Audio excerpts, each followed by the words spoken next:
Published Barack Obama versus the Black Hebrew Israelites. It's written by one of my friends, Vocab Malone. Vocab has done a great job of going through and presenting almost like an introductory manual to the Black Hebrew Israelite religion, and also giving you some talking points from scripture. This is a great book for you guys to read. If you guys are not familiar with the Black Hebrew Israelite movement, it's a movement that is sweeping its way through a lot of urban churches, as well as a lot of urban ministries. We are called to, at all costs, preach the word, defend the gospel by counteracting. Get the book if you're into apologetics. Get the book if you're into defending the gospel, and also if you're involved in any type of urban ministry where you see this going around, get informed about it so that you can really counteract it by having a little bit of knowledge before it, because you can't argue against something that you don't know about. Now, so you definitely want to get this. It's about 140 pages. I admonish you guys to get this book. You can order it at the website listed below. You can also look up Vocab on all of the social media networks. Purchase the book. It's a great price. Man, I hate these devils.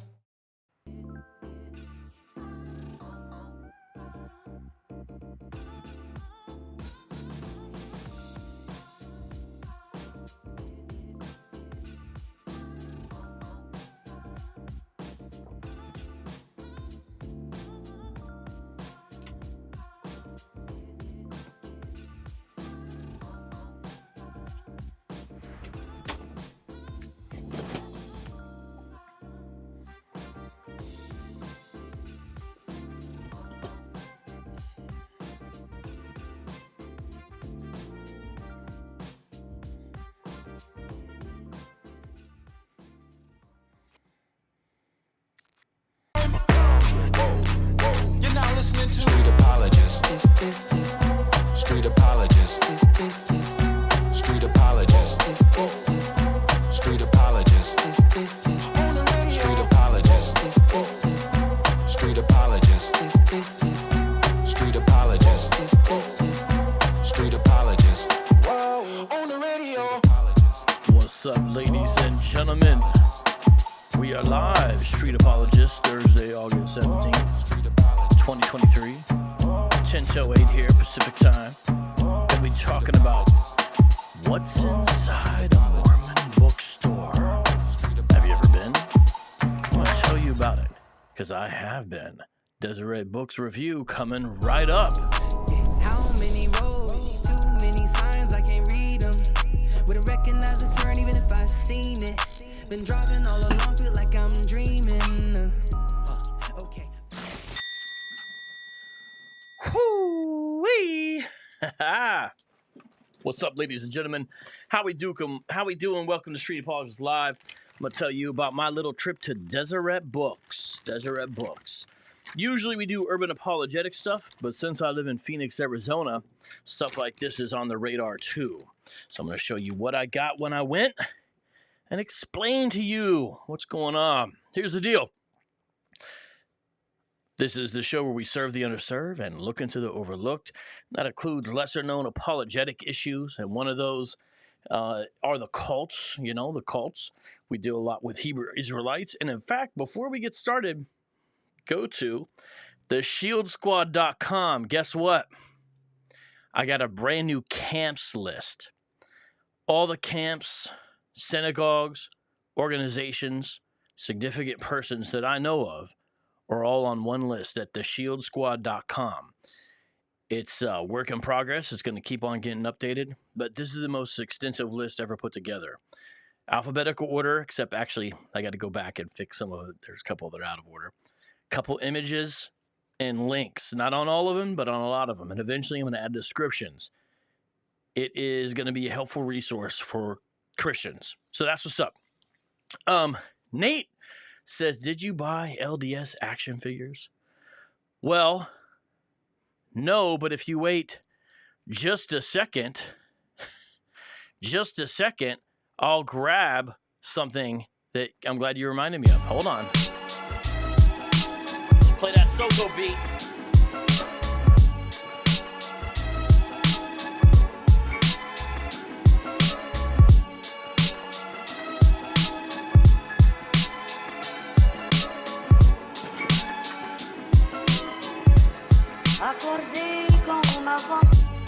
Nate wants to know, did I get any action figures at the Mormon Bookstore? Not this time, but here's the thing, Nate. This isn't the first time that I've ever been to a Deseret book. And one of the times I went there, I got Moroni. That's right. I got Moroni. He's still mint on card.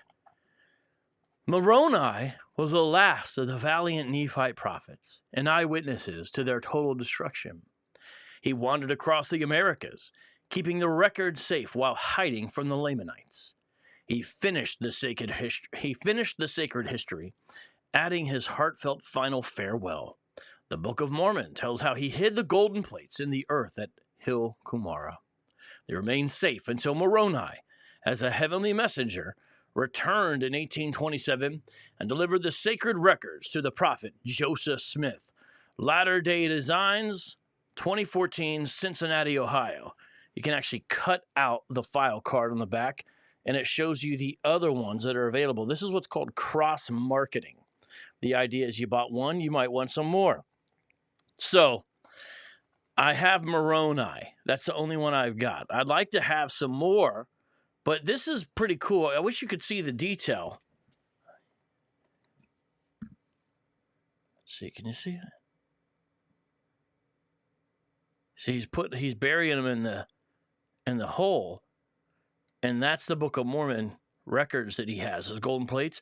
And then years later, he's going to come back as an angel by Joseph Smith's bedside and tell him where to dig to find that. That's the story. And when he comes back as a heavenly messenger, he's like, I don't know, angelic, you might say.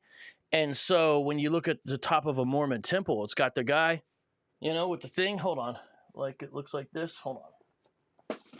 Let me show you what I'm talking about here. I'm going to look at another one of my books that I've already got, What You Don't Know About the 100 Most Important Events in Church History. It's talking about Mormon church history. And I got a picture of Moroni in here because I was just reading this today. It's actually a very helpful book. And so if you just give me a second, I'm gonna show you. There he is.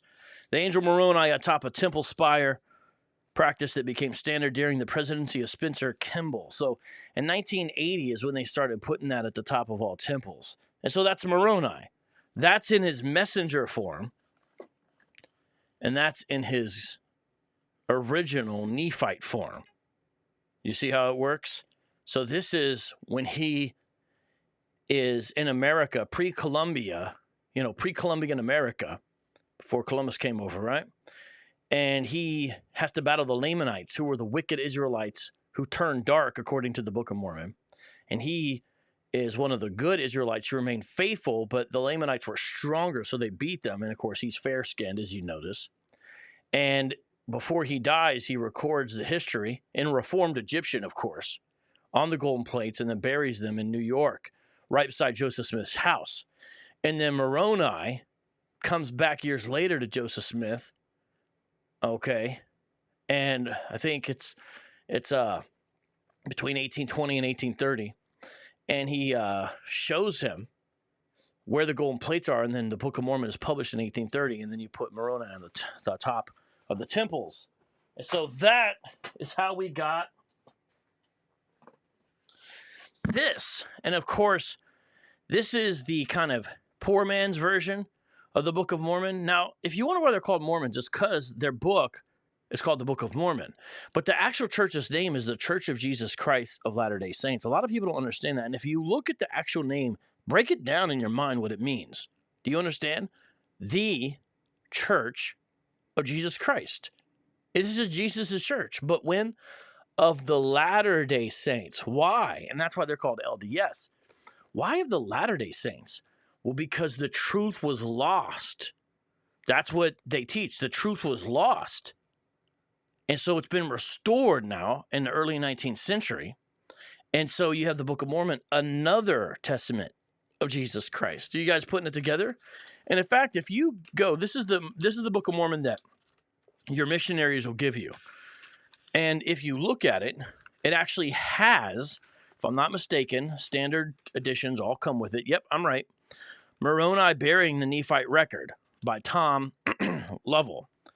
So that's actually him. I just showed you the action figure version. He's there in New York. All right. That's him burying the plates. And so there's the book, but there's the action figure.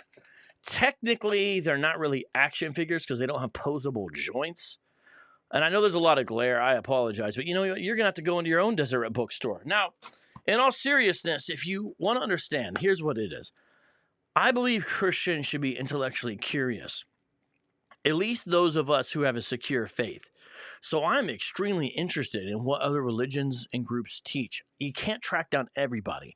Usually the way it works is the more people you know in the thing, the more you care about it, at least for me. It's not merely an intellectual exercise for me to dive deep into Hebrew Israelism. The whole reason is because of people I know and areas I care about being affected. You got to understand that. It's not random. Same thing with the LDS. It wasn't as pressing when I lived in Columbus, Ohio. Jehovah's Witnesses are much more popping in Columbus, Ohio. So that was a bigger issue. And for me as a young apologetic student, in fact, the Jehovah's Witnesses used to be called the International Bible Students. But in 1930, they changed their name according to a scripture in Isaiah that says, "You'll be my witnesses," and Jehovah is speaking. So they're the Jehovah's Witnesses. They changed their name in Columbus, Ohio in 1930. My point is, when I lived there in Columbus, Ohio, much more prominent they were, the JWs. Moved to Phoenix, Arizona to go to Bible college. Now I'm surrounded much more by LDS folks. So I'm like, they have their own bookstores. I love bookstores because I love books. But you know, I also love the trinkets in them. But here's the thing. I see you guys coming in. I appreciate that. What I'm going to try to show you is, this is actually a serious show. I try to have fun because I want it to be entertaining and engaging. And if you think it is, subscribe to this channel. Hit that thumbs up, comment, and make sure you're a Patreon. All that kind of stuff. Now look, here's the thing. And if we have LDS folks come in, please be kind to them. Please. Please. Hervey says, Anthony Rogers describes Mormonism as monotheism evolving into polytheism. That is accurate. That is accurate. If you study the history, that is true. Somebody says, I hope you meet Dallas Jenkins at the bookshop. Well, you know, everyone has their opinions. Aaron Barker says, I spent half a day at Temple Square and in the LDS Museum. Ooh, fascinating. Very educational, eye-opening. See, we should care about our neighbors. And if we care about them, we can learn about this stuff. Some of you are scared of this. And you know, I can't help you there because I'm not afraid of it because I know the truth. And by the way, Nate, this comment on the screen could be interpreted a way you may not intend. So just be careful. Thank you, Dinu, for sharing the link for the new Hebrew Israelite list. So listen, guys, this is try to help you to understand what is going on, not just in LDS theology, but in LDS culture. And if you go into an LDS bookstore, Deseret Books, you'll understand LDS culture better. And so that's what we're going to do. So I'm going to flip over, and we're actually going to watch some videos together because I took some little videos when I was there. Are you guys ready? Let's do it. Here we go. I'm going to find, okay, let's see. Just give me a second here. I got all kinds of little videos I took on my phone, and I'm hoping they show up fine. You know, everyone be nice to each other today, by the way. I just really hope you guys are kind people. And I'm not even just saying that. You know, on the outside, about to go in. Deseret Books. That's it right there. We're going to go in, see what we find, teach us a lot about the Mormons. Here we go. Oh my goodness.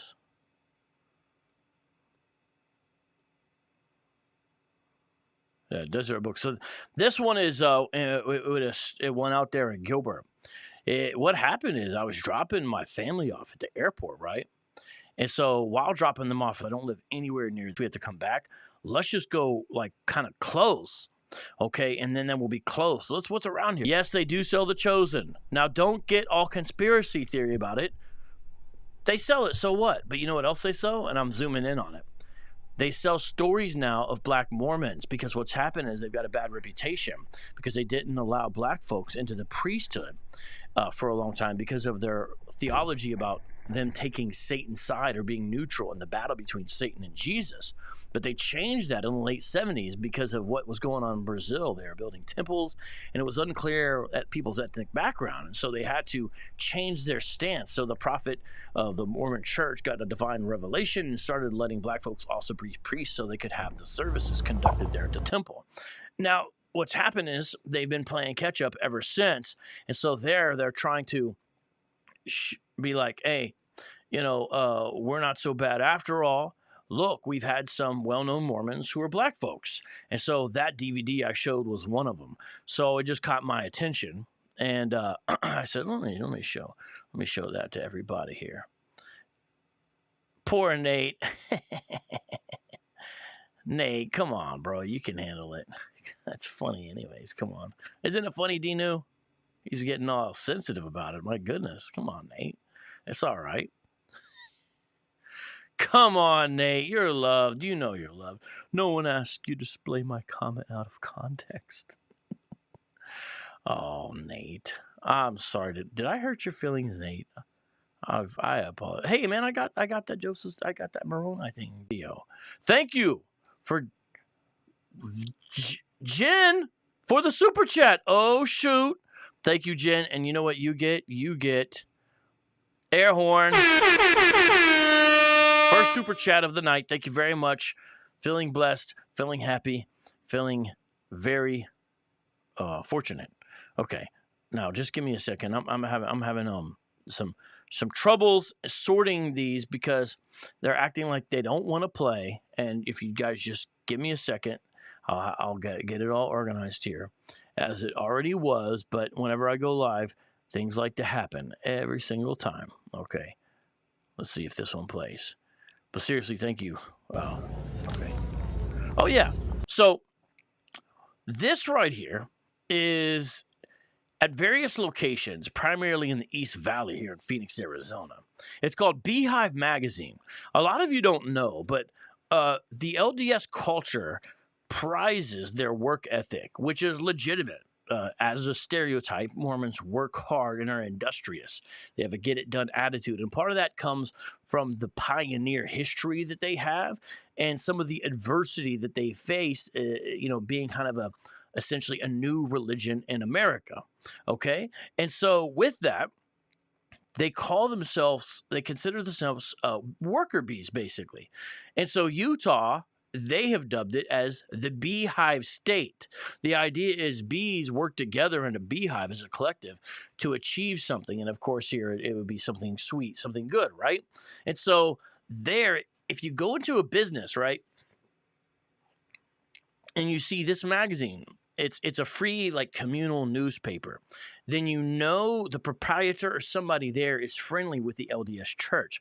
Now, obviously, I'm not surprised to see them here, okay, at a Deseret bookstore, but just that's for your own radar, right? And here they're talking about Pioneer Day. Pioneer Day is a celebration where they kind of reenact things. Think of the Oregon Trail with LDS flair, and they'll reenact it and do it, and that's what they're talking about there. So I'm guiding you using the visit that I had to Deseret. Hold on, I need to slow down. So I just want to show you, some people are going to not like this, and I know some Christian bookstores might be like this as well, but there's a book called Sacred Time, the Sabbath, and coming in.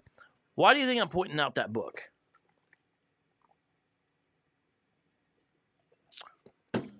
Any guesses? Yes. So, here I am showing a cover of a book. But see, you're going to see a lot of white Jesuses everywhere, not just in the books. So that's the first white Jesus I saw. That is Brigham Young when he was younger, and they sell his journals. If you notice, these are new arrivals. So they are still pushing these things. This is new nonfiction. They're still selling these things, right? Now, are they going like hotcakes? I don't know. But what they do is they repackage them and put out new ones, So that's what you got. And you go on to the next one here, Pushing and Pulling to Zion, a handcart company. So Mormons dub Utah as Zion sort of in a nickname sense because it's like their Zion, their Jerusalem, their Israel, right? However, technically, and most Mormons know this, Missouri is actually Zion. Missouri is considered the promised land for real. Zion, calling Utah Zion, is sort of a nickname. It's almost like the third Zion, but Missouri is technically actually Zion. Shout out to On Fire for Jesus Apologetic. Thank you for the super chat. Thank you, Jen, and thank you, On Fire. You guys are appreciated, and I just am hoping people are enjoying this. Blessed are ye. So there's another white Jesus on the cover of the book, if you notice. Now, like I said, you can find this kind of thing in some Christian bookstores, but it's sort of a doctrine because it has to do with their history when it comes to the Mormons. Stay down nearby. Joseph Smith Papers. That is Joseph Smith. Taking a trip inside the Mormon Bookstore. So this is the biography section. Lots and lots of books here. I'm going way too fast, but here's what I found that was interesting. Look at this book I'm pulling out.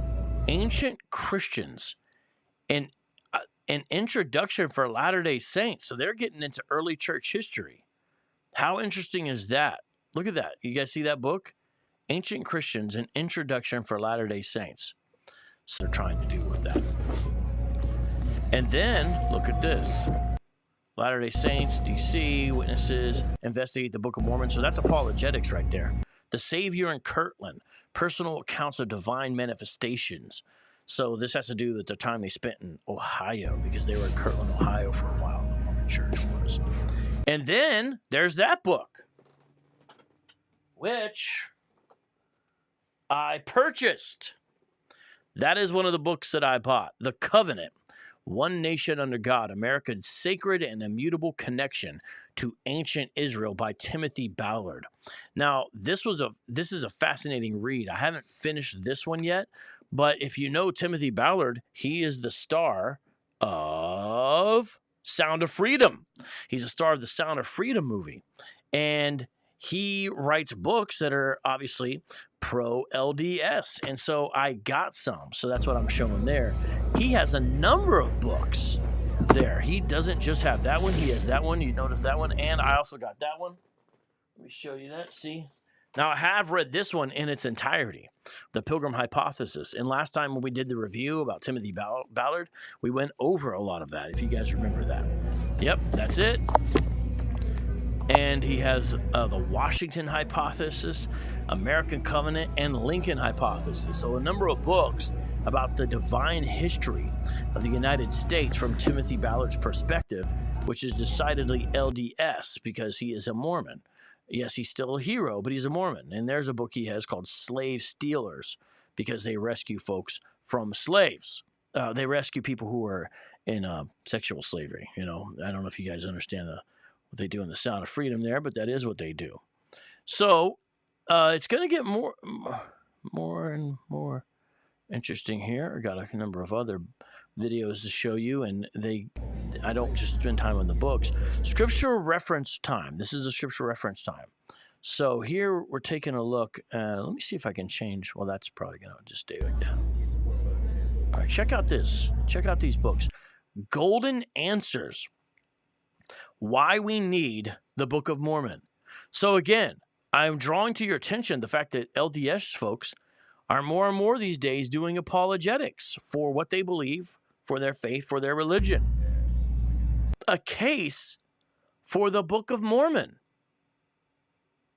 Fascinating, isn't it? The Book of Mormon, scriptural phrases, Book of Mormon studies.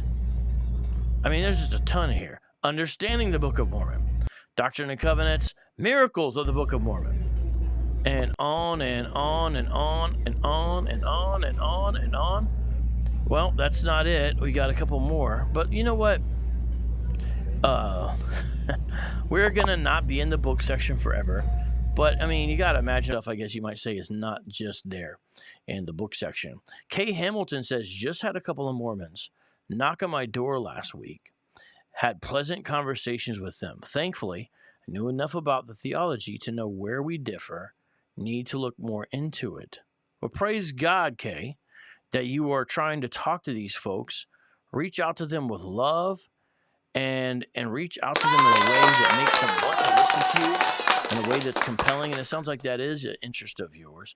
And it is good if you can reach out to them in a way that displays knowledge of the Bible and perhaps of their beliefs as well. I got to attend a bi-yearly conference to listen to Prophet Gordon B. just before he departed the land of the living. Oh, so you went to General Conference. You're saying you went to Gen Con. General Conference is where he will, supposedly give a word from the Lord, to the people, Fascinating. My middle son refers to the Book of Mormon as Bible fan fiction. That's an interesting way to put it. Only thing I got more is how they make books very nice. Yeah, they do high quality stuff. Yeah, I agree with you. Comment on the screen. Did they ask you for your membership number vocab? No, they didn't. You don't have to be a member of the LDS Church. You don't have to shop there to buy something. They'll take your dollars no matter what, And so, let's see. How about the glitching? Is the glitching cleared up now? Is the glitching done now? Okay, good. I made some changes, and I hope it's working. Oh, wow, you know about this. You know about the Adam God theory. Wow, okay. Well, looks like we've got some people who know what's going on. Yeah, that's right. Okay, looks like everyone is good, and we're back to how it should be. 14 times. Oh, boy, that's sad. Oh, awesome. That's awesome, Lewis. That's awesome. Mormons are the ones that drive the wagons and the horses. Well, that's the Amish, but the Mormons celebrate in their history that they have done that before. Yes, Mennonites as well. James Snap. Yeah, go ahead. Give us a riddle. I mentioned the racism, but that's not going to be the main thing of today. Just looking at the comments real quick here, everybody. Yep, that's true. That's true.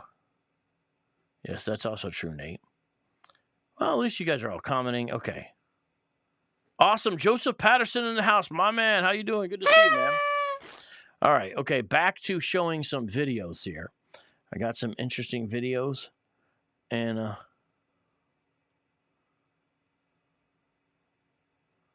let's see here. Okay, so what we're doing is I'm talking about the trip I made to Deseret Books, which is a Mormon bookstore. Now, so there's another white Jesus. You're going to see tons of white Jesus.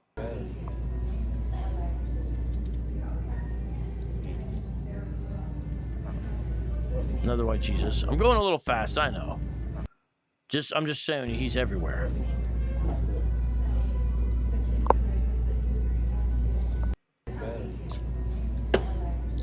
Now, if you're not interested in going to a Mormon bookstore, I guess that's cool because you can just watch this show and then you'll never have to go. They also have stuff for missionaries. And as you know, missionaries go on bikes, right? And so what happens is they have to have things to repair their section. So missionaries might come in here to buy the things that they need. Stuff for the missionaries. What do they got over here? They got Yeah. So these are bike repair things. Stuff for glasses repair things. Glasses. Bible kits. Reflective stickers for your bike. So you got reflective. Now, hey, that's how they get around, That's how they get around, So I'm not even making fun of it. If you notice, you don't see a lot of overweight Mormons. Tend to be in good shape, tend to be in good health. Every now and then you'll see one. I mean, my goodness, Give them a break, but. That's wild. Soap. Soap, saddle, lead, taillight. So if you need bike supplies, just go to a Mormon bookstore. Here they got all the stuff for the missionaries. The other side was for the sister missionaries. They got because the girls are the sisters. They even got... Now, I know it's backwards. I know it's backwards here. But look at the book I'm holding. 100 Signs of the End Times, David Ridges. A lot of you don't realize that the LDS group started out with a A.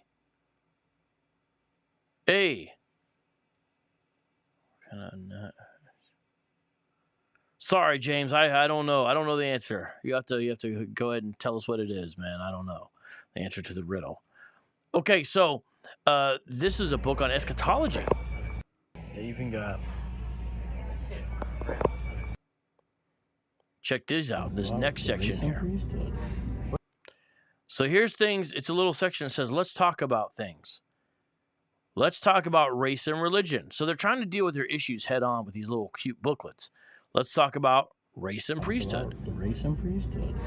Let's talk about the law of consecration. Let's talk about the Book of Abraham, because everyone knows it was translated from a papyrus text that's actually part of the Book of the Dead from ancient Egypt, and so that's why it's a problem. Let's talk about religion and mental health. Let's talk about... Wait, what's that? What's that? About polygamy. Why do we have to talk about polygamy? By the way, that's another one I picked up. The reason we have to talk about polygamy is because Joseph Smith pushed it, and so did Brigham Young. And if you go to Salt Lake City, you can still find the house with all of where Brigham Young's wives used to live. So let's look here at the table of contents here of this book that I've got. Introduction, Piecing Together Polygamy. Section 1, Chronological History. Beginnings of Polygamy, 1830 to 1840. Chapter 2, Nauvoo Polygamy, 1841 to 1846. By the way, this is part of what led to Joseph Smith's downfall, because there he is said to, and I'm just telling you the charges, taken a man's wife who was in his congregation, and the man left bitter, as you might imagine, and started a newspaper called the Nauvoo Expositor, which exposed Joseph Smith for his practices, and Joseph Smith didn't like that. So after one issue, if I'm not mistaken, Joseph Smith went and destroyed the printing presses with his little army there. Well, that led to his arrest. And while he was awaiting trial, a mob busted in because they didn't like Joseph Smith, and they murdered him in his cell before he could have a fair trial. So polygamy, in my understanding, is part of what led to Joseph Smith's death ultimately. Correct me if I'm wrong.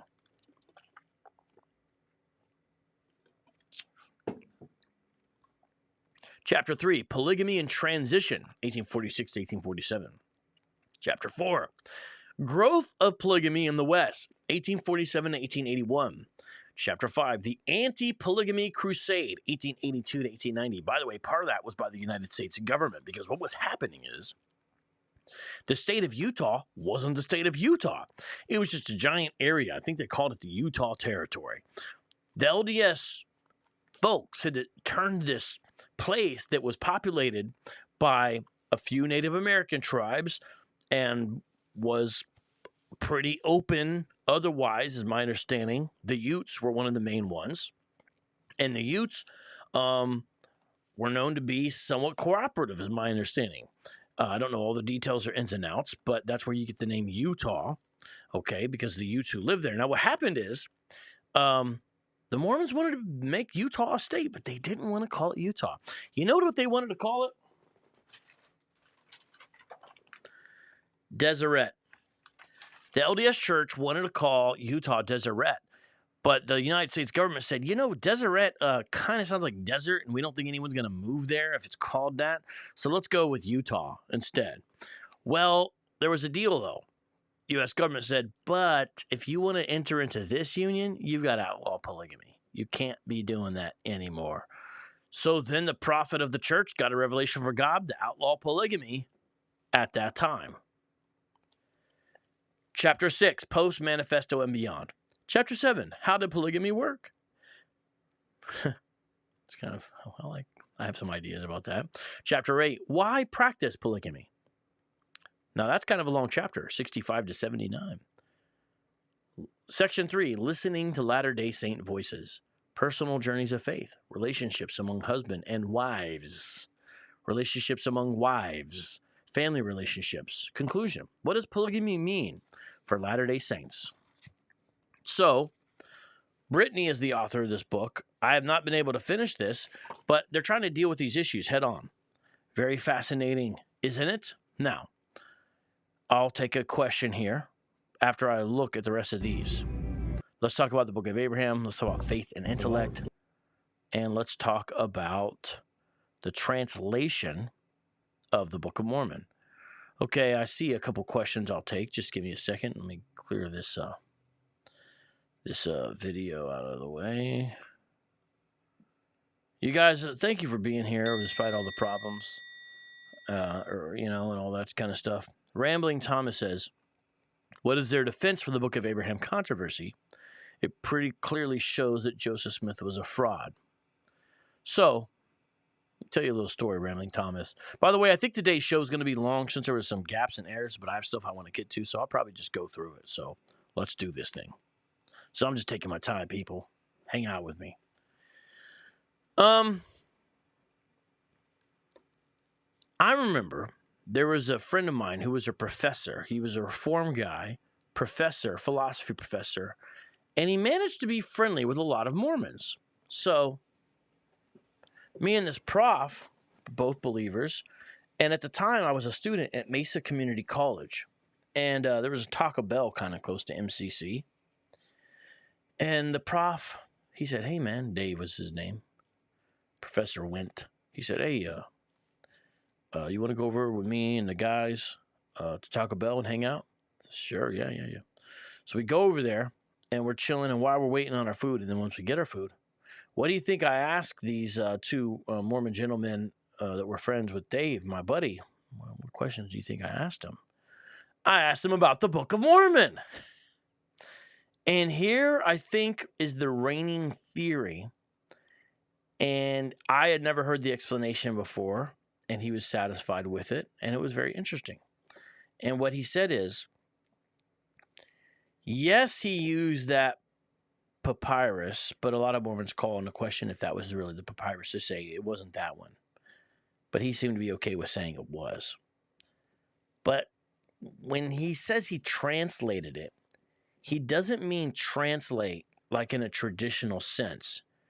It's more along the lines of, as he looks to it, it inspires him to have revelation that is not necessarily directly attached to the words that are in the Book of Abraham. Or, I'm sorry, that are in the scroll or the papyrus that is, of course, part of a funerary text, the Book of the Dead. But God uses that instrument to guide him into inspiration for what became the Book of Abraham. So, if you guys aren't tracking, the Book of Mormon is not the only peg in the stool for the LDS Church as far as sources of authority in a written text. It's the Book of Mormon. It's the Doctrine and Covenants, sometimes you'll hear referred to as D&C. And it's the Pearl of Great Price. The Pearl of Great Price has multiple texts inside of it, one of which is the Book of Abraham.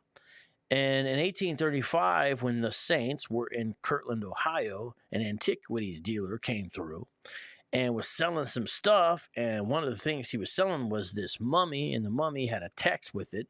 Joseph Smith got some money together, bought the stuff, said he got the gift of translation, translated it.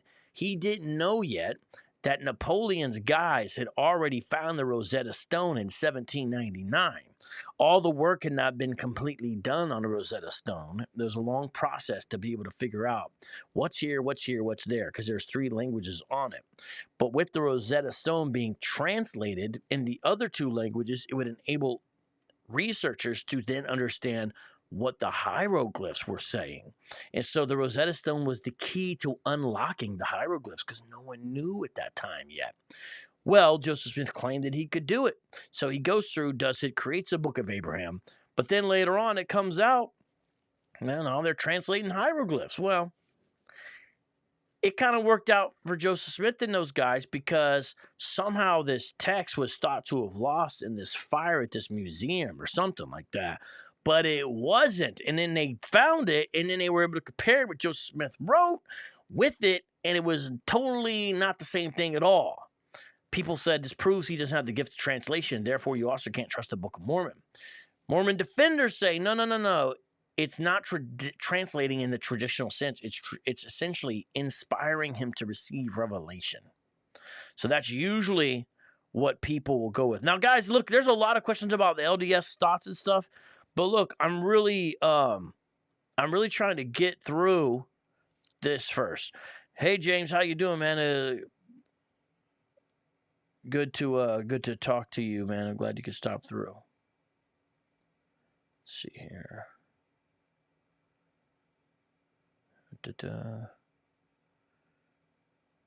All right. Oh, okay, I see. All right. And back to Kay, she says, they thank me for being kind, broke my heart because I know a lot of people could be mean to them. I mainly wanted to just have a conversation and see what they believe in the Lord. That's good. That's good. Okay, so let's go back to showing some videos, people. We got some videos we want to show. And let me try this one more. Doing it the whole time. Oh, well, it's acting like... And we Ding. Ding. It's not showing it at all, is it? No, it's not. Options. Okay.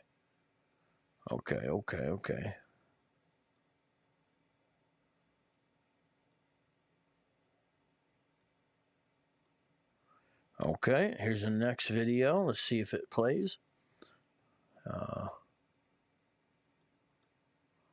Oh, did I already show this?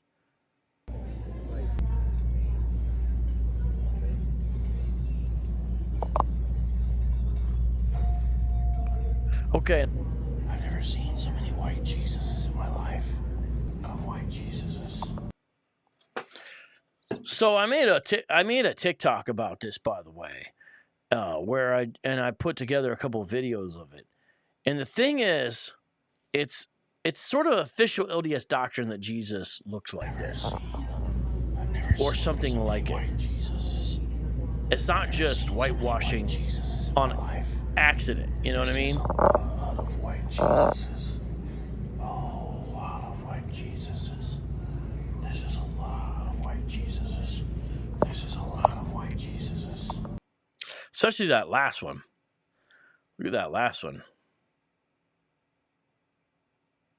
I mean, that guy, come on. Now, here's the thing. Joseph Smith did write in the Book of Mormon that when people accepted what God said, it became white and delightsome. And when they didn't, they became dark and loathsome. I mean, the Book of Mormon says that. Now, they tried to make some alterations to the Okay, so I feel like this is kind of funny. Isn't this funny? Are you guys ready for this? Hold on. Everyone pay attention to what's about to be on your screen very carefully, okay? They got their own version of Legos. It's called Brigham Young.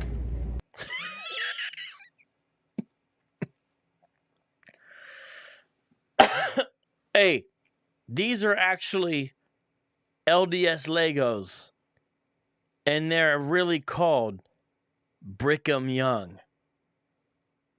You know, like instead of Brigham Young.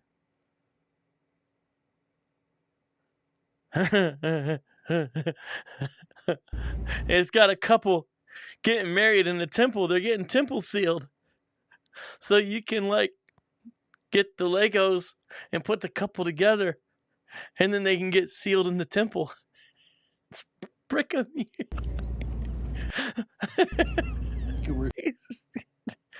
And here's what's even crazier.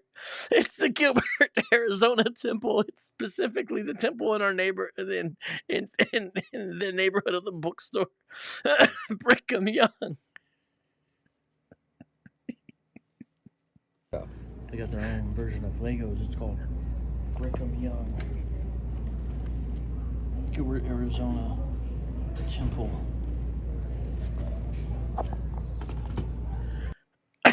Brigham Young. Okay, I'm sorry, but come on.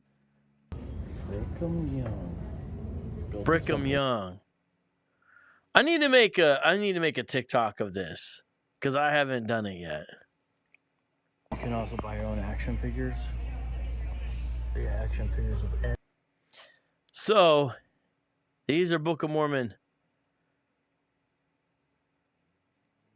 There needs to be memes like for LDS moms, you know, and kids. What your mom means when she says we have Legos at home. It goes to Brigham Young. So here's the action figures, right? Everybody. There's a lot. Yeah, I want the whole collection. Yeah, I want the whole collection. Can even get the golden plates. Yeah, I want those golden plates. Yeah, I want those. And I don't care if it supports the Mormon Church. I still want them. Gotta get them sister missionaries. So now you can buy the different types of missionaries as well. Missionaries. Gotta get them Nephites. So those are Nephites. Moroni was a Nephite. All right. Gotta get them dudes There's the ones on the bike that Nate wants. on the bike. Yo, gotta get them gold There's the golden plates. You know I want those. Gotta get them. That's the restoration of the priesthood because they believe they got the priesthood restored. Gotta get that angel move. There's Moroni. Goes on top. So, you know, those are pretty interesting items here. Pleasant Place. I thought this was wild too. So if you understand the background of the story of the Book of Mormon, part of it is these battles between the Nephites and the Lamanites. So the Book of Mormon is like describing these massive battles that took place supposedly in North America, right? And the Nephites were the good guys and the Lamanites are the bad guys. So this is like I think it's a chess set. Nephites versus Lamanites. Book of Mormon chess and checkers set. All right. So if you look in the back, that's the golden plates, the design. So this is straight up Lamanites versus Nephites. You could have a chess set there. Gotta get that chess set. Nephites versus Lamanites. Book of Mormon chess and checkers set. All right. Church curriculum. It's what they teach, you know. And we are not even done. Now we're getting to the fun stuff, in case you haven't noticed. Yeah. There's even. Here's the thing. They got some real goodies and some real snacks up in there. Yeah. Look, the cream soda. Even. And BYU ice cream. Brigham Young University ice cream. Look at it. This says BYU Creamery on it. You see it? Brigham Young Look at that. University ice cream. Mint brownie. I'll try it. I bet it's good. BYU brownie. Brigham brownies. They got Brigham mint brownies too. BYU ice cream. Okay.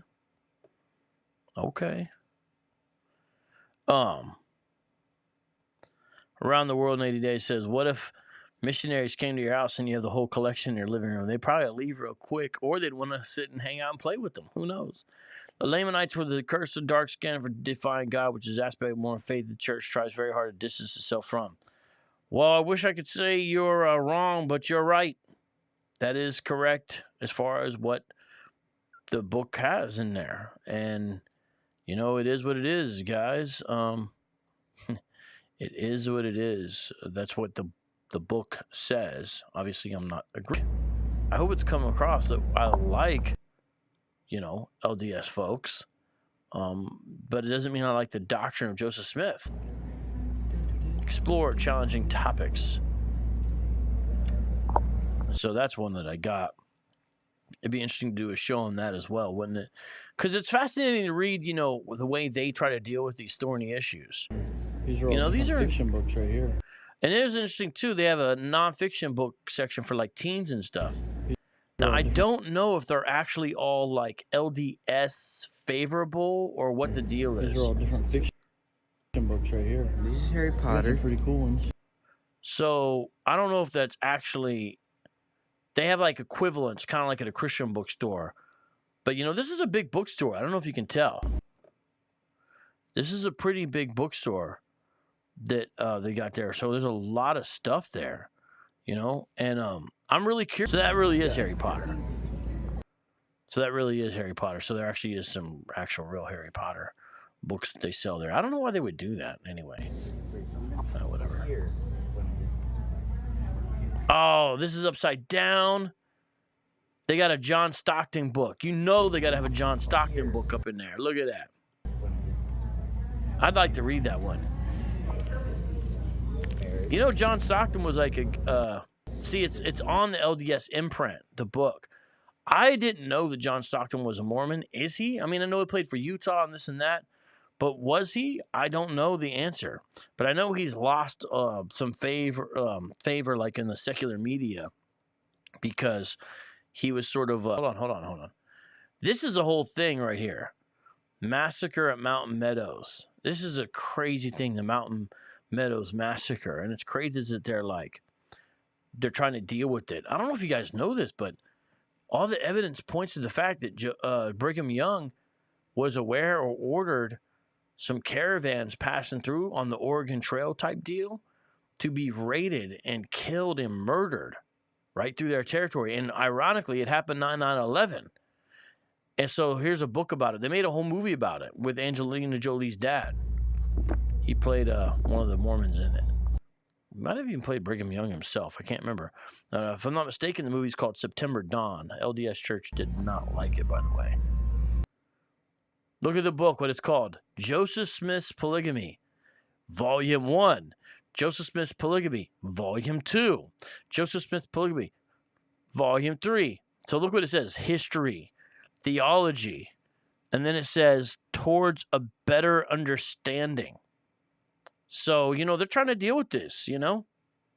Fascinating, isn't it? Notice it's kind of thick.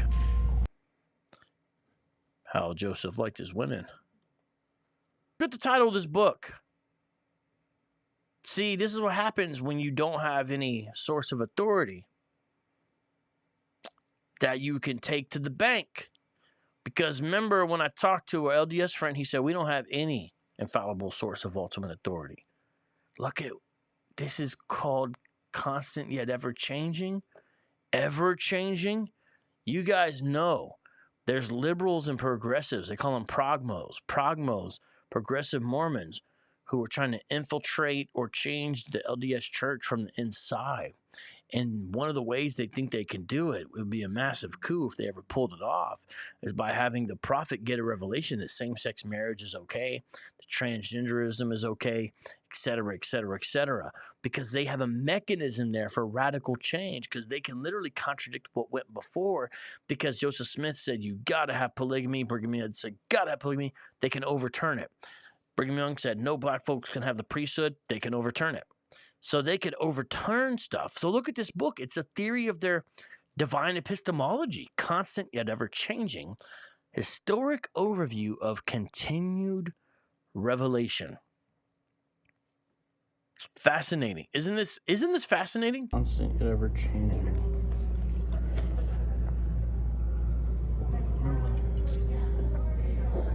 And then it talks about stuff. Look at this, what this says. Primary age children performing baptisms for the dead. We are familiar with the inspired modifications taking place today in the church, but we might not be as familiar with many of the unique alterations during the pioneer years in late 19th and early 20th centuries. Some of these changes include primary age children performing baptism for the dead, the rag mission, baptisms for healing, women administrations, 12-year-olds sealed as husband and wife in the temple. This is the back of the book. This is the back of the book. This is why I took the video. I guess we've got to read it to understand. Here, let me make it more clear. Look what's on the screen. Do you see what's on the screen? 12-year-olds sealed as husband and wife in the temple. That's what it says. And it's crazy to put that on the back of a book, right?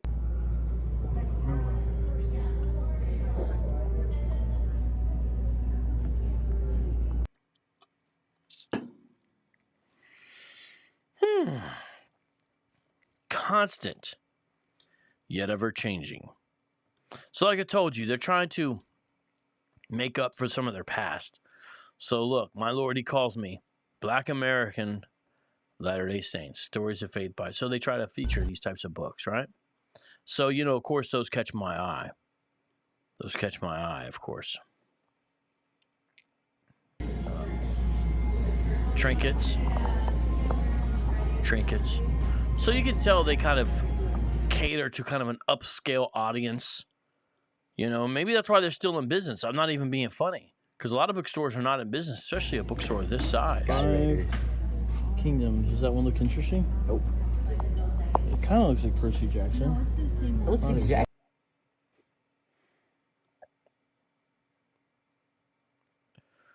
So there's sort of a typical LDS mom that would be in that bookstore, if you know what I mean. But then again, you may not know what I mean. That's okay.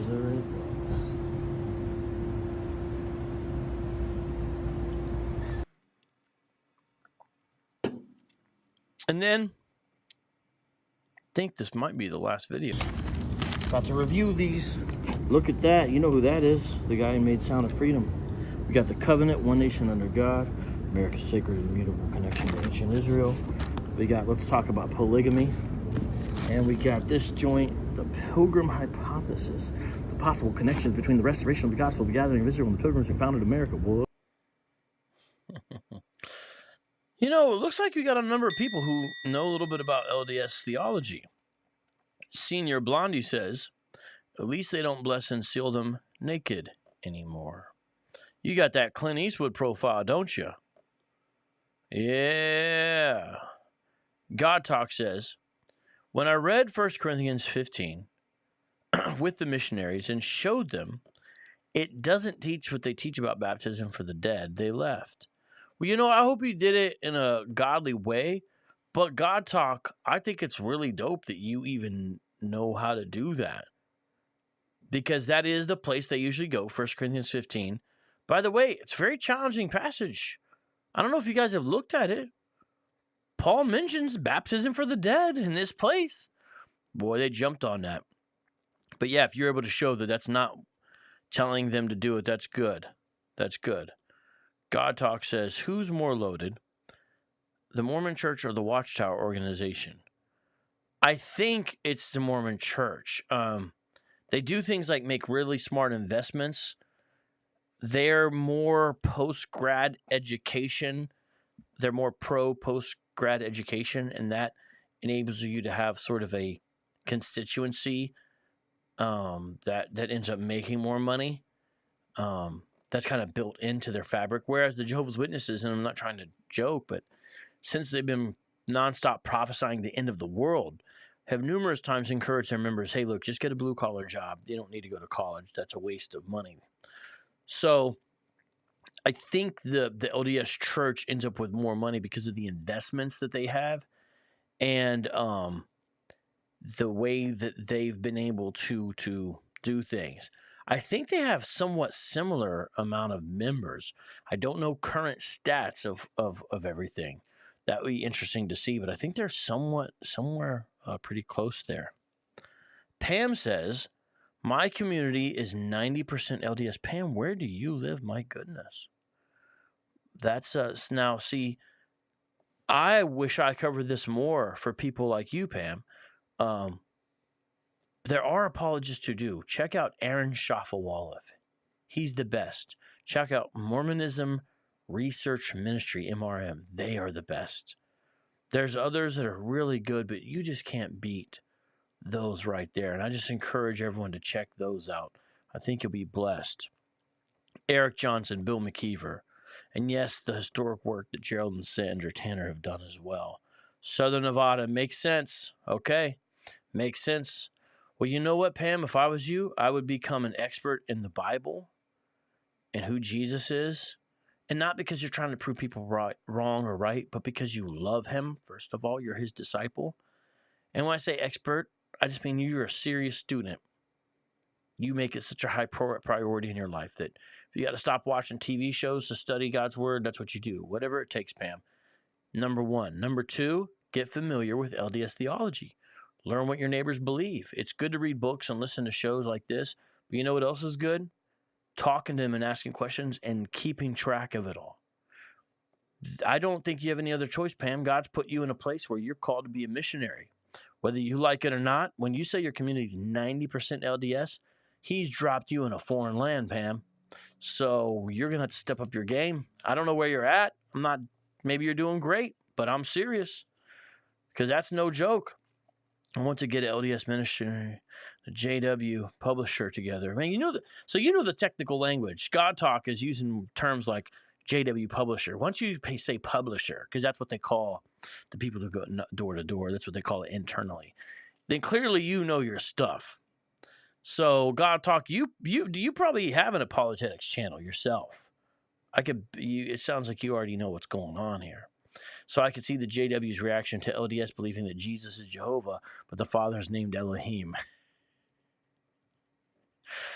I mean, that's kind of messed up, but it's also kind of funny because I know exactly what you're talking about. Clearly, you know what you're talking about, though. Yeah, Nate, thanks for dropping that. Oh, Nate, that's a great question. Did they sell Ender's Game? Because I don't know if you guys know the author to that is a Mormon. They must have. I think I did see some of his books there. I've heard you can see some LDS theology in those, as well as in, especially more so the original. I don't know about the updated ones. Battlestar Galactica. Battlestar Galactica is a little more on the nose, at least the one from the 70s. And so there's a talent there, and Mormons are not afraid of the arts. They're less afraid of the arts than a lot of fundamentalist Christians have been historically. And in fact, what's that channel, C3? I'm forgetting the name off the top of my head. It's that comedy channel that's like clean comedy. They became famous with the guy that keeps on getting hit in the face with a soccer ball, but it was actually a thing they put together. They do great skits and stuff like that. That's LDS Mormon based. I don't know if you guys knew that. You know? Psycho Pomp says Tim Ballard has done good work. I will not take that away from him. You're right. I agree, and that's exactly how I feel. And I brought up your other comment earlier in the show, so you are correct about that. Senior Blondie, there is Masonic influence on the temple rights, and some of the Mormons are saying they need to not be afraid of that anymore. And the thing is that you're right, but I'm not doing that this show, if that's okay. Smith was no different than Muhammad. Yeah, I did a whole show on that, by the way. Hey, Ham Sunshine, good one. Stockton, pass it to Malone. That's pretty good. That was perfect. Yeah, it's funny. I heard John Stockton with a quote about how great it was to be on the Dream Team. And he said it was like a whole team of Karl Malones. You know, guys you would pass the ball to and they were going to score almost every time. I don't know why. Because, you know, he's the mailman. He delivers. I always thought that was a funny comment that he said. It's coming across that you like Mormon merch. Well, Senior Blondie says he wants to see Mormons on the street with BHI. One of the early apologetics-related videos that went viral on MySpace was a video of a black man and a couple guys in the parking lot of Burger King talking to a couple Mormon missionaries. And what happened is a lot of Christians passed it around because they sometimes can have a little mean streak. And they were like, ooh, this guy eviscerates these two Mormon missionaries. Well, a lot of people don't know that man was Jermaine Grant, a.k.a. Tazadakia, a.k.a. the God-sent comforter, as he called himself, and Arya called him. What's my point by saying that? This old viral video from MySpace days with Jermaine Grant Tazadakia, leader at the time of the Israelite Church of God in Jesus Christ, eviscerating, in a very mean-spirited way, two Mormon missionaries on a bike in a Burger King parking lot, was famous, and Christians were sharing it left and right at the time. Only later to come find out, if they ever did find out, that was Jermaine Grant. That was Tazadakia. And you can kind of hear it in some of the stuff he says. So it's interesting you say that. Yeah. Yeah, I don't know what you guys are asking about now. Yeah. Yeah, I feel you. You guys are making comments about ice cream and the brownies. I'm going back over the comments. It's hard to keep track of everything. So I'm going backwards a little bit here. But there you got some pretty funny comments here. Don't they believe Jesus is coming back to America and save them or something? So God Talk. Mormons do believe Jesus is coming back, touching down in America, but they believe it's going to be in Independence, Missouri, right outside of Kansas City. And if you look on my social media last summer, I actually visited the place where they say the temple he's going to come back to. And I talked extensively with a guy about it. It was very fascinating to do as well. Good scripture verse. Oh, so God talks in Vegas as well. Okay, so this makes sense. Well, I don't know about the second part, but... Oh, Pam knows Robbie. Well, praise God. Okay, well, that's awesome, Pam. All right, well, keep it up. We got some great people in the chat. Give it up for yourselves. You guys get the air horn. Okay, now, what I want to show you now, since you brought it up, I don't even know where the clip is, but some of the books I got were by Tim Ballard, and I did a show where I played his clips. Now, what I want to do is play some more of his clips, okay? And let's see what he says here in these clips, because he wrote 2 of these books, and so it relates to me going to the Mormon Bookstore, these Tim Ballard clips.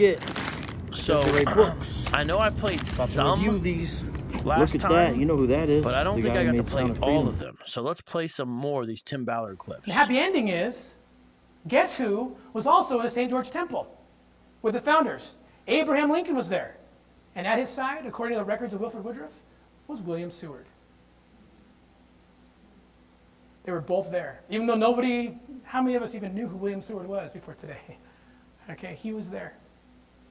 These are American covenant makers. And what of the Union soldiers? They went through a similar process. They were American. And then he made a warning. He said, if you don't do this, God will come upon you, and it's going to be hell on wheels. Well, here's Ben Franklin, another person understood. There's a reason that you stand in the rotunda of the U.S. Capitol and look up, and there's a depiction of George Washington receiving his exaltation. This is the apotheosis of Washington. That's the title. Apo meaning to become, and theos meaning God. And then below this are imagery of the American covenant. Below this is Nephi's vision. These great oil on canvas murals, pictures of Nephi's vision. Everything he saw in his vision, you stand in the rotunda and just go in a circle, and it's supporting symbolically this gospel principle. This is Tim Ballard from Sound of Freedom giving a talk on Mormonism and church history. On the bed and die next to her. In American history. And he was just devastated. Jefferson finds out about it and writes to him and says, John, don't worry. Don't you know step-grandchildren like? More women than men, in fact. Chapter entitled Ancient Orders, Founding Fathers, and the Temple of God. Now. Okay, here you go. I actually found it. Someone brought up the connection with the LDS rites and Masonic rites. And it's a real thing. So let's reset everything here real quick before I play this clip. Here's what's going on.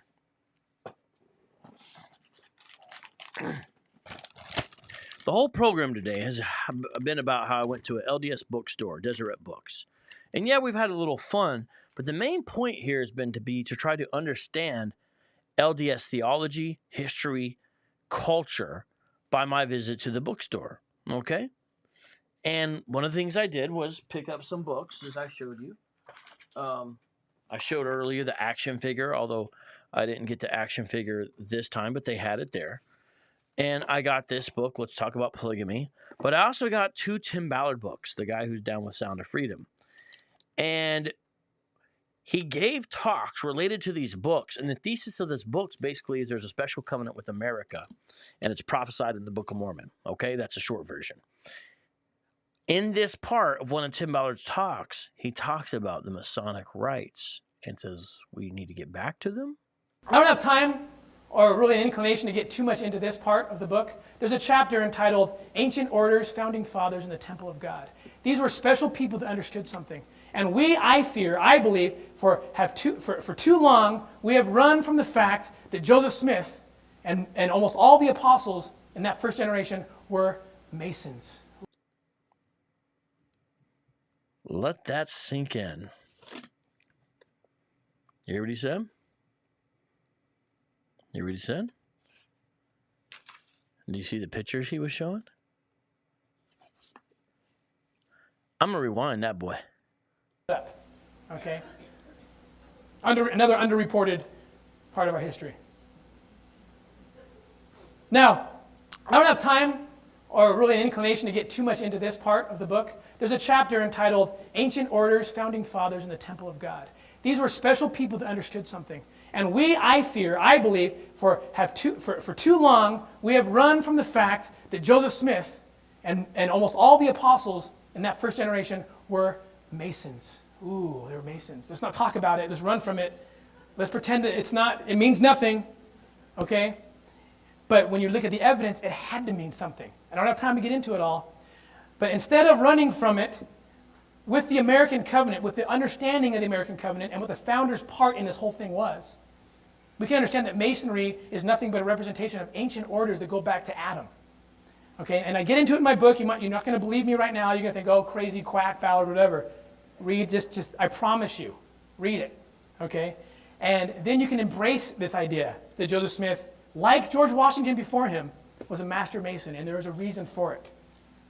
And I'm not going to get into it. These are things better read in the privacy of your own home. But you're going to recognize a lot of things in here. There's a reason George Washington was attracted to Masonic symbols like the compass and square and implanted them into the architecture. He designed it.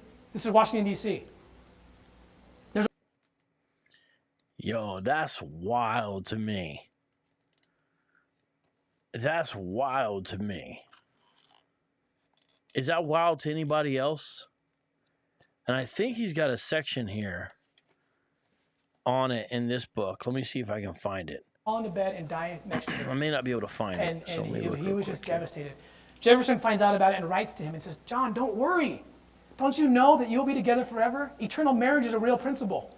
And John Adams writes back and says, I know it's real. I can't read it anywhere. I can't find it anywhere, but I know it's real. And I believe that too. Because Jefferson lost his wife early in his life as well, his wife Martha. Well, the miracle continues because we know that in August of 1877, Jefferson, along with his wife, stepchildren, and his step-grandchildren, and an abundance of other people, showed up to the St. George Temple and appeared to Wilford Woodruff and had their covenants done, had their work done for them. And the other people that are involved in the American covenant that showed up here, I don't have time to get into them, they all showed up. Men and women alike. More women than men, in fact, showed up. Okay? Another underreported part of our history. Now, I don't have time or really an inclination to get too much into this part of the book. There's a chapter entitled Ancient Orders, Founding Fathers, and the Temple of God. These were special people that understood something. And I believe, for too long, we have run from the fact that Joseph Smith and almost all the apostles in that first generation were Masons. Ooh, they were Masons. Let's not talk about it. Let's run from it. Let's pretend that it means nothing. Okay? But when you look at the evidence, it had to mean something. I don't have time to get into it all. But instead of running from it, with the American covenant, with the understanding of the American covenant, and what the founders' part in this whole thing was, we can understand that Masonry is nothing but a representation of ancient orders that go back to Adam. Okay, and I get into it in my book. You're not going to believe me right now. You're going to think, oh, crazy quack, Ballard, whatever. Read, just I promise you, read it. Okay, and then you can embrace this idea that Joseph Smith, like George Washington before him, was a master mason, and there was a reason for it. And I'm not going to get into it. These are things better read in the privacy of your own home. But you're going to recognize a lot of things in here. There's a reason George Washington was attracted to Masonic symbols like the compass and square and implanted them into the architecture. He designed it. This is Washington, D.C. Wow. Karen says, what am I hearing? That was Tim Ballard, the real-life hero of the movie Sound of Freedom, giving a talk on American history and LDS history and how they intertwine. And there's two of his books that he does that I did pick up at the Mormon Bookstore. I've got to get the other book he's talking about. I think it's the earlier version. Let me show you, however, some better books on American history, since that's been a big part of what we've been talking about here with some of the Ballard stuff. This is controversial, what I'm about to show you. And there's some problems with the book, but overall, more good than bad. So I'm going to go ahead and recommend it, and it'll be controversial. If you look into this, you'll find it's very controversial. The Light and the Glory, Peter Marshall and David Marshall. I think this is a better look at the question, did God have a plan for America? Now, I'm not saying I agree with everything in here. I'm just saying this is a easy book to get into, to look into this. And if you study, you'll find out there's some challenges and problems and all that with it. But it's like anything. They did a follow-up, okay, called From Sea to Shining Sea. Marshall and Manuel, a follow-up to this as well. And that's a Christian look at some of the same concepts Ballard's talking about. Now, if you want something a little more serious, I'm going to recommend this, A History of Christianity in the United States and Canada.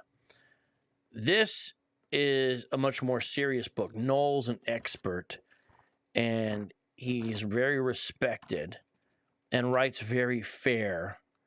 And this is a very helpful book, and he's very trustworthy. And in fact, he's been responsible for helping to edit this, which these are anthologies of primary sources, A Documentary History of Religion in America to 1877. This even has a section on Black Judaism. It's 2 volumes, A Documentary History of Religion in America since 1887. So these are primary sources that are compiled in there. Very helpful, very good, very interesting, very fascinating. And I'm going to recommend one more that I like personally, that I believe one of you guys got for me, Puritan Spirits in the Abolitionist Imagination. Just why we're on the concepts of American history through a more theological lens, I'm going to recommend those. Now, I know that I showed you the books that I personally bought my last trip at Deseret Books, but I'm going to show you some other books that they also sell as well. Or maybe I'll say that you could order there, because I actually have other books by Mormon authors. This one is one of the most fascinating ones. This is My Doctrine, The Development of Mormon Theology, Charles Harrell. Very, very interesting. And, you know, some of these folks are trying to do serious work, and this is a serious book. Then, I brought up this one before in a number of talks I've had. This is important to understand Mormons' view of the restoration, as they call it, prelude to the restoration, from apostasy to the restored church. A number of Mormon academics wrote and spoke in this, and it's helpful to understand their perspective on it. Here's another one. This is actually on Oxford University Press. Mormon Historical Consciousness and the Concept of Apostasy, Standing Apart. Written by an assistant professor of English at Brigham Young and someone else, John Young, at Flagler College. Fascinating. Lastly, the Oxford Handbook of Mormonism, obviously published Oxford as well. It's got Philip Barlow, who's at the Neil Maxwell Institute for Religious Scholarship. That's very important for the Mormons. And then Terrell Givens, who's probably my favorite LDS academic that I'm aware of, because I think he writes pretty honestly, and I like what he does, but you got to watch out for him. But he's mainly behind this, as well as some of the other books I like Wrestling the Angel. If you notice what's on the cover, it's the beehive. You see, I told you. See? Told you. Now, there's more. We don't have time to get into them all. I showed you what I could here today. But let's just say I appreciate you guys coming through and checking this out. There's so much more to say and so much more to do. And we don't have time to do it right now. I'm going to try to go to live one more time this weekend. I haven't got the date. It's scheduled for Sunday, but may end up being Friday or Saturday. Still looking into that. We'll see. And Nate, I'm probably going to watch Blue Beetle this weekend. So if I do that, we can do the review sometime coming up in September. Thursday, I'm going to go live again because, I go live every Thursday. I want to have on 3 of the people from the upcoming conference, Strong Tower, that's taking place in the LA area coming up in September, because they always do it around 9/11 every year. And we're going to talk about, should Christians criticize the Quran? Hatum's going to be on. George Saig's going to be on. Anthony Rogers is going to be on. So stick that in your pipe and smoke it next Thursday. I'm very excited about that program. So a lot going on. Working on some other ones as usual. And do not neglect to check out theshieldSquad.com and see the new list I put up.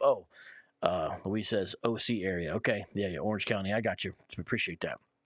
And he recommends Wall Builders David Barton. All right. Appreciate everyone's comments. So much more. I wish we could get into it all, but we can't. We got to go. God bless.